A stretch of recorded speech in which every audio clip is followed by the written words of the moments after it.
Today, we will hear the testimony of Mr. or former Undersecretary Roberto Bernardo.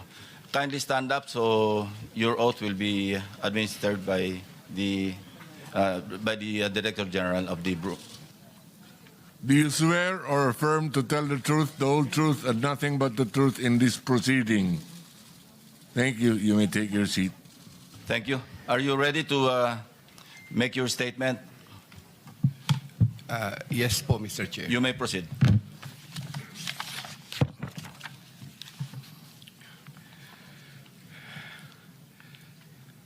Dear Senator Lacson and honorable members of the Blue Ribbon Committee, I am Roberto Bernardo, formerly an Undersecretary for Operations of the Department of Public Works and Highways, DPWH.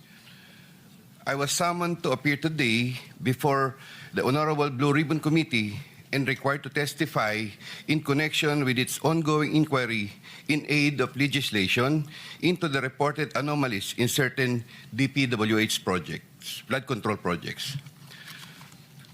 Bago ko po ilahad ang aking nalalaman sa mga bagay na nais tumbukin ng kagalang-galang na Blue Ribbon Committee, ako po ay umaamin sa aking maling nagawa. Ako po ay hindi naging matatag at tapat sa pagpapatupad ng tungkulin na ipinagkatiwala sa akin ng ating pamahalaan at sambayanan. Taus-puso at puno ng pagsisisi na ako po ay humihingi ng kapatawaran sa Diyos, sa ating bansa at mga kababayan, gayon din sa aking pamilya, mga kaibigan at sa lahat ng aking binigo. Nakagawa po ako ng pagkakamali at pinahintulutan ko po ang aking sarili na maging kasangkapan sa pagpapatupad ng isang masamang gawain. Handa po akong gawin ang lahat ng nararapat upang maiwasto ang aking kamalian at maiwasan na ito'y mangyaring muli. I wish to assure the Honorable Blue Ribbon Committee of my full cooperation with the investigation. I am submitting an affidavit outlining my knowledge and of and involvement in certain events material to the subject of investigation. Moreover, I will disclose and expound on related incidents within my personal knowledge, mindful not only of the materiality of my testimony, but also of my rights, as well as fearful of what effects my disclosures will have on my family's safety and well-being. I have applied before the Department of Justice for coverage as a state witness under Republic Act No. 6981, otherwise known as Witness Protection, Security and Benefit Act. I hope the Honorable Blue Ribbon Committee will find merit in my application and favorably endorse the same to the DOJ. With the assurance of the Honorable Blue Ribbon Committee that my rights and benefits under RA 6981 shall be respected, I am prepared to submit the aforesaid affidavit to Honorable Blue Ribbon Committee and swear to and testify on the same, with the approval of the Honorable DOJ Secretary on the disclosure thereof for such purposes. The highly sensitive nature of the disclosures made in my affidavit cannot be stressed enough. These deal with involvement in irregularities of 4 senators and 1 congressman, 1 member of a constitutional commission, and 1 undersecretary, seriously undermining public trust in 2 out of 3 branches of our government and a constitutional body, thereby posing a significant threat to our national security as it may lead to political instability, which may weaken the ability of the government to function effectively.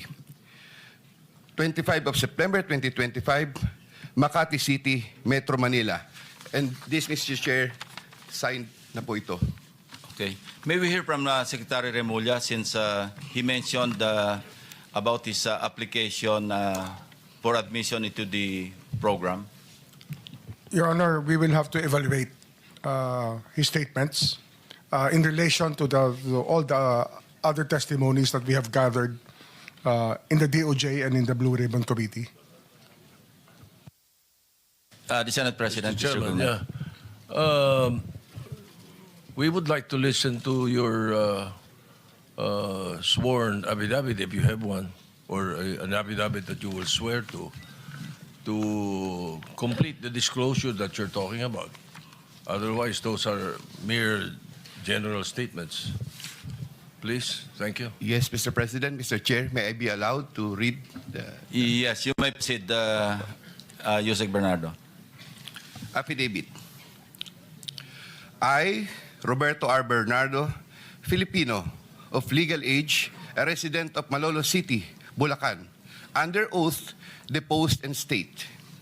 In connection with the ongoing Senate Blue Ribbon Committee investigations, I intend to submit this affidavit which provides details of my knowledge about matters within my jurisdiction relating to flood control projects when I was still serving as Undersecretary for Operations of the Department of Public Works and Highways.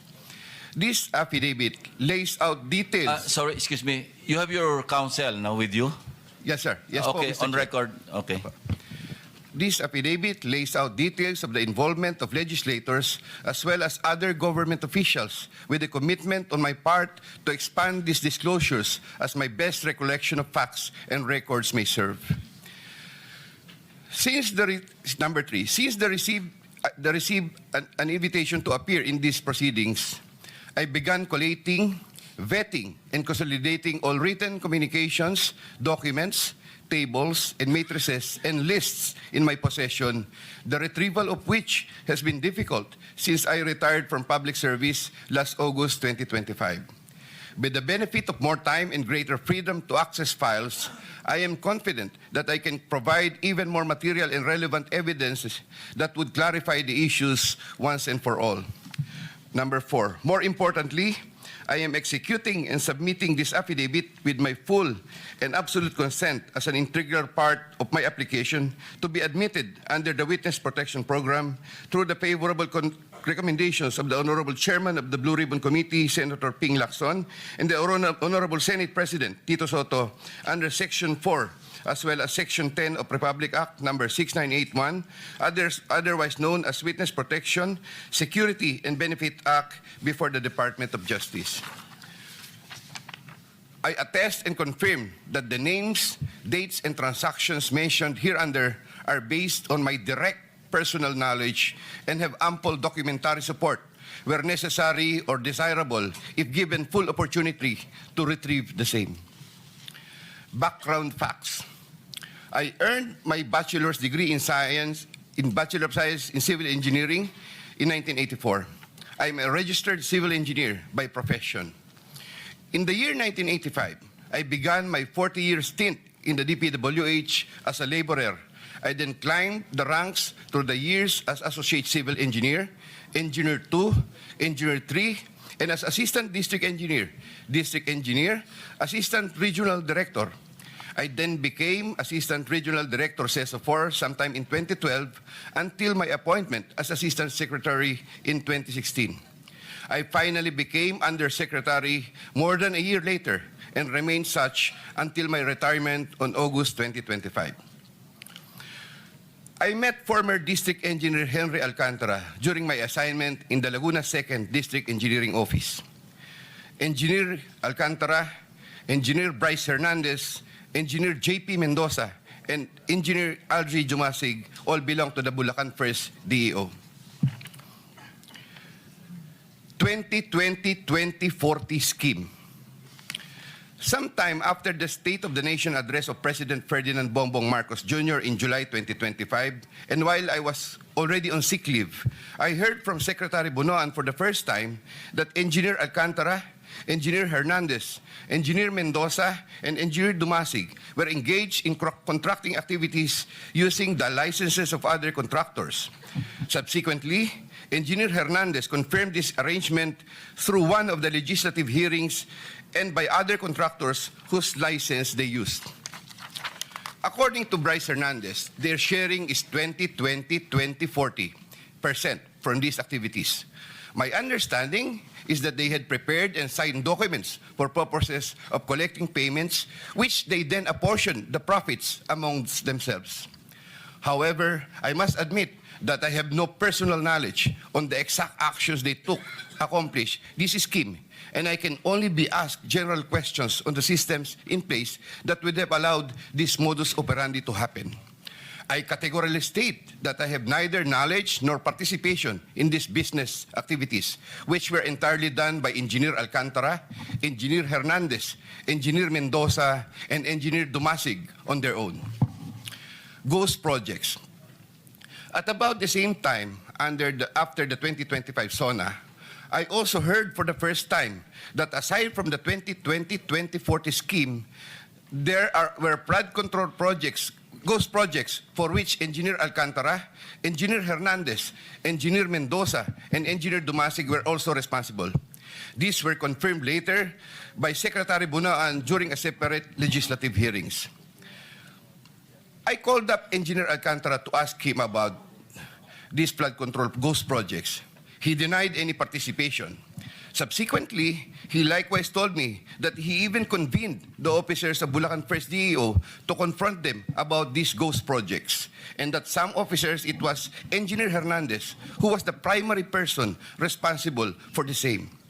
In the exact words of Engineer Alcantara, si Bryce po yan. I categorically state that I have neither knowledge nor participation in these flood control ghost projects. Congressman Zaldico. My personal knowledge regarding Congressman Zaldico are set out as follows. Congressman Zaldico one time called me to say that he met Engineer Alcantara and wanted to confirm, maayos bang kausap si Engineer Alcantara? To which I replied, maayos po.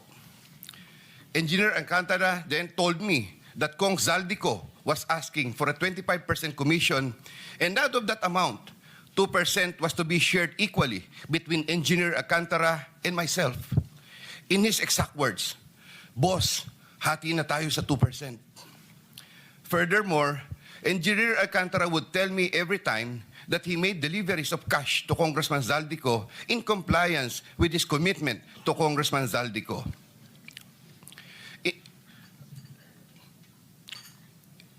In this affidavit, I shall mention my personal knowledge regarding Senator Chis Escudero as follows. Maynard Ngu and I are close friends, and we go years back. He is also a close friend and campaign contributor of Senator Chis Escudero. Maynard Ngu asked me to submit a list of projects. I personally submitted a list of projects to Maynard Ngu, and some of the items therein pertaining to Valenzuela and Marinduque projects were subsequently included in the General Appropriations Act. A copy of the list of Valenzuela and Marinduque projects is here to attach to this affidavit as Annex A. When I gave him the list and in relation to the commitment, I asked him, Boss, paano to? Maynard replied, bahala ka na. I asked, Boss, okay na ba ang 20%? Maynard said, okay.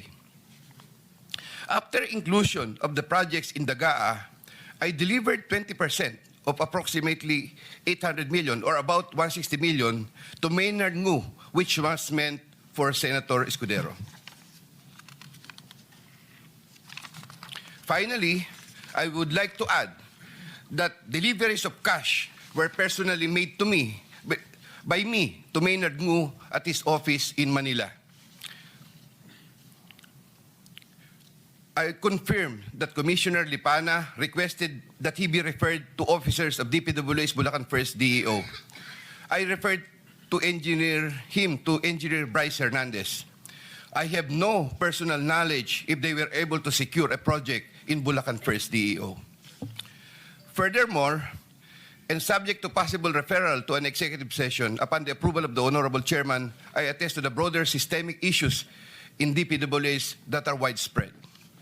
My statements hereunder are based on personal knowledge and direct interactions with the personalities involved with great risk to my safety and that of my family members. I confirm the following. Usec Trigiv Olaybar of DepEd. Usec Trigiv Olaybar used to work for Senator Ramon Bong Revilla and Senator Sani Angara before his appointment as Usec for the Department of Education.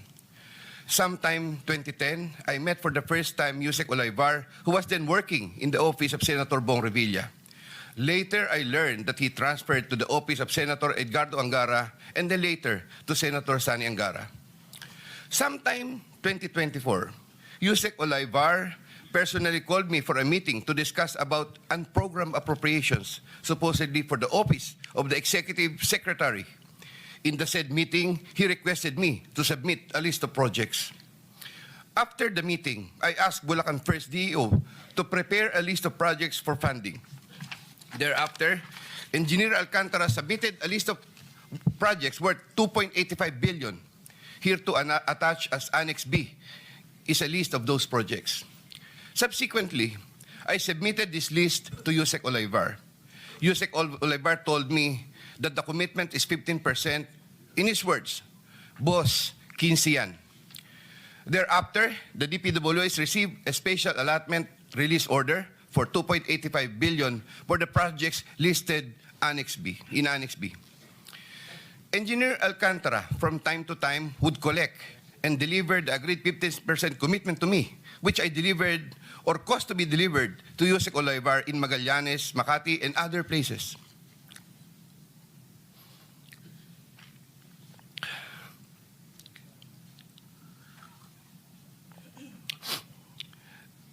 Senator Ramon Bong Revilla.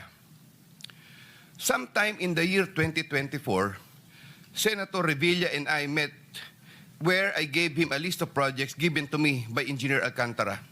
Senator Revilla asked for a commitment, which I suggested. Then he approved at 25% of the total amount of the projects indicated in the list here to attach as Annex C. I relayed the 25% commitment to Engineer Alcantara and told him that Senator Revilla will appreciate additional contributions for his senatorial re-election bid. Engineer Alcantara collected the 25% commitment, or about 125 million, which was turned over to me and then delivered to Senator Revilla in his house in Cavite.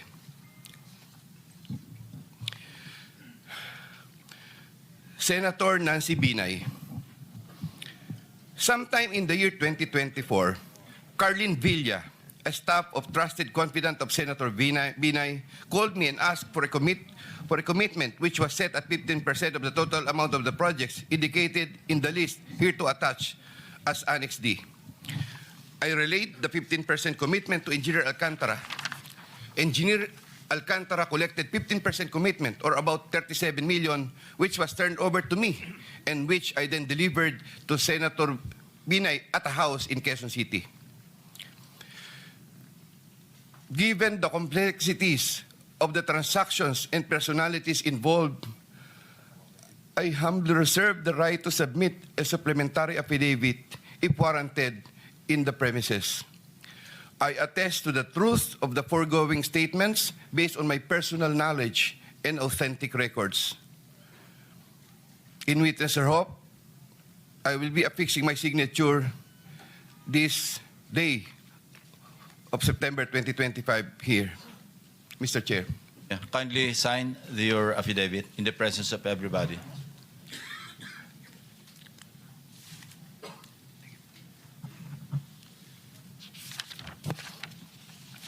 Here, Mr. Chair, I have already signed it. For the record, you signed the same affidavit that you read, no? Yes po, Thank Mr. you. Chair. Maraming salamat, Usec. Secretary Remulla is recognized. Your Honor,